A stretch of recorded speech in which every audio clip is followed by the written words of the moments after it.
weekend. Here's Vanessa Paz. Right, here's a live look right now outside. Really pretty, but don't let it fool you. It is starting off pretty chilly out there, so grab a jacket before you head outside. We're seeing a range of 30s, 40s, and 50s scattered from the coast all the way towards the desert communities.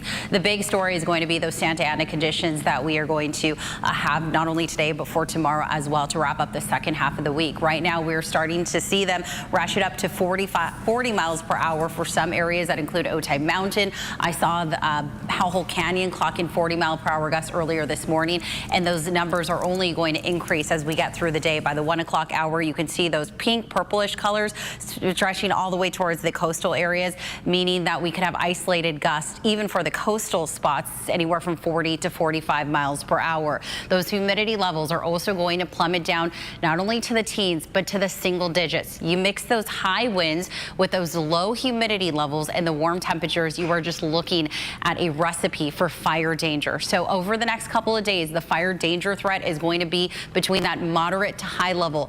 Today is the time to use that extreme caution. Make sure that you're checking your tires for tread and loose parts. So our European model, this is activity aloft. The tighter these lines, the tighter the pressure gradient, the greater the difference between these two systems. And that's the reason why those winds become so strong. Those winds eventually make it to the surface, and that's what causes those Santa Ana winds. So we're looking at high pressure over the southwest. Where those mountains are, the winds travel downslope, and when they travel downslope, they accelerate.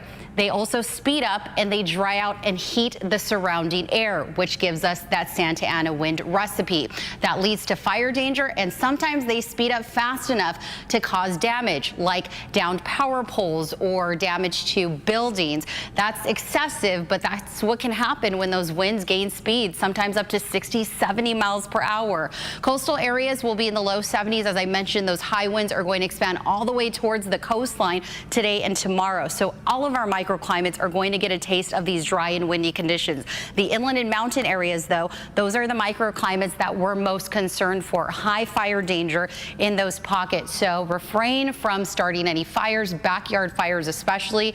Mid-70s on tap all the way through the weekend. I don't have a lot of change. However, we do have some cooling, calmer conditions the closer we get to the weekend. It's today and tomorrow that we're most concerned about. Mountain areas, low 50s. We are looking at the potential for some patchy frost when it comes to those evening hours when lows drop down into the 30s near the foothill and mountain areas. Desert highs will be in the low 70s, 60s tomorrow, and then we'll push into the 70s and 80s this weekend.